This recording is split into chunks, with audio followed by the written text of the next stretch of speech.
आज के निधन को अभी 4 ही दिन हुए थे। आसपास के लोग, घर, रिश्तेदार, परिवार के लोग बैठे हुए थे। घर में औरतें थी और रामदास की फोटो पर फूल चढ़े हुए थे। उतने में ही उनके घर के सामने बड़ी सी गाड़ी आकर रुकी और उसमें से एक आदमी आया और उसके साथ एक ड्राइवर आया। उसने आकर बोला कि रामदास जी के बेटे कौन हैं?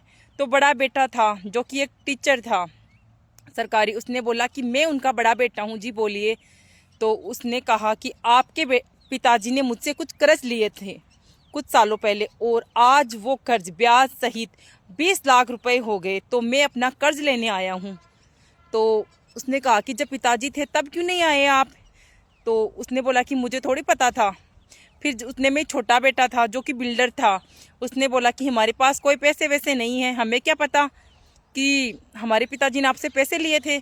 तो उसने कहा कि मैं हवा में बातें नहीं कर रहा हूँ, मैं एक वकील हूँ, मेरे पास सबूत भी है, मुझे दिखाओ, मेरे पास सबूत भी आप देख सकते हो। तो उसने कहा कि मुझे दिखाओ। तो छोटे बेटे ने कहा कि हम कैसे मान ले कि ये हमारे पिताजी के ही दस्तखत है?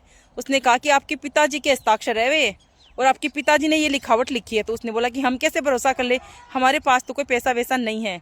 तो उस वकील ने कहा तो मैं क्या समझूं कि रामदास जी के बेटे, उनका कोई सच्चा वारिस नहीं है? रामदास जी मेरे पैसे खाकर मर गए। उतने में छोटा बेटा खड़ा हुआ और बोला कि आप मुझे दिखाइए।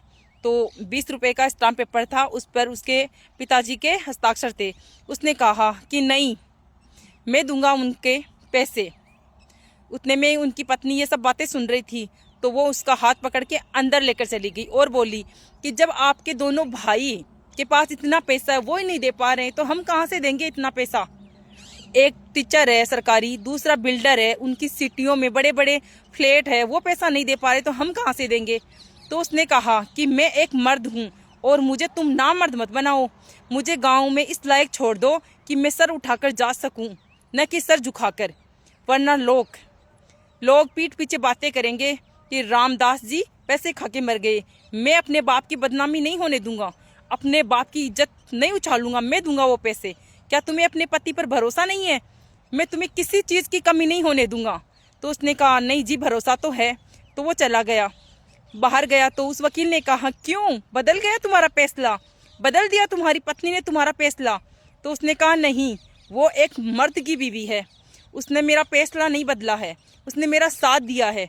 लेकिन अभी मेरे पास पैसे तो नहीं है, लेकिन जो मेरे हिस्से में मेरे पिताजी की 10 बीघा ज़मीन आई है, आप वो ले सकते हो और उनसे भी आपके पैसे ना चुकता हो तो मुझे थोड़ा टाइम दीजिए, थोड़े टाइम की मोहलत दीजिए, मैं आपके पैसे दूंगा। तो इतने में ही उस वकील ने कहा कि तुम्हारा बाप मेरा सबसे अच्छा दोस्त था और हम दोनों ने कुछ साल पहले कुछ शेयर खरीदे थे और हम दोनों ने ये तय किया था कि हमारे, तुम्हें या मुझे भविष्य में कुछ भी दिक्कत हो जाए या हम ना रहें, तो ये जो भी पैसे हैं शेयर बेच के जितने भी पैसे होते हैं हम उनके सच्चे वारिस को देंगे। ये सब मैंने झूठ बोला था, आज वो मैंने शेयर बेच दिए हैं, उनका टैक्स जो भी कट कटा के पूरे 80 लाख रुपए बच रहे हैं, वो मैं तुम्हें देने आया हूँ। तो सारे लोग जो वहाँ पर बैठे थे सब आपस में बातें करने लगे, 80 लाख रुपए, 80 लाख रुपए। और जो दोनों भाइयों की बीवियाँ उन पर हंस रही थी, वो भी अपने पतियों को तिरछी नज़र से देखने लग गई। जैसे ही छोटा बेटा 80 लाख रुपए लेकर अंदर गया तो उसकी पत्नी ने कहा कि मैंने सुना था कि ऊपर वाला देता है तो छप्पर फाड़ के देता है और आज ये मैंने देख भी लिया है। वो दोनों बहुत खुश हुए और उसकी पत्नी ने कहा कि मुझे आपकी ये बात बहुत अच्छी लगी कि आपने सच का साथ दिया और वो रामदास जी का सच्चा वारिस था, इसलिए वो पैसे उसको दिए। अगर हमारे माता पिता की संपत्ति में हमें हमारा अधिकार चाहिए तो उनके संपत्ति में भी, उनके कर्ज में भी हमारा अधिकार होना चाहिए।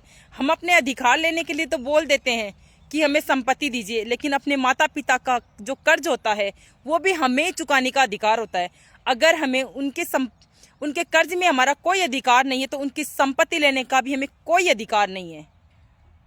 मेरी छोटी सी कहानी का सिर्फ उद्देश्य इतना ही था कि अगर माता पिता की संपत्ति में हमें अधिकार चाहिए तो उनके कर्ज भी हमें चुकाना पड़ेगा। अगर ये मेरी छोटी सी कहानी आपको अच्छी लगी हो तो लाइक, कमेंट, शेयर जरूर करना और कमेंट करके ज़रूर बताना कि ये मेरी कहानी आपको कैसी लगी।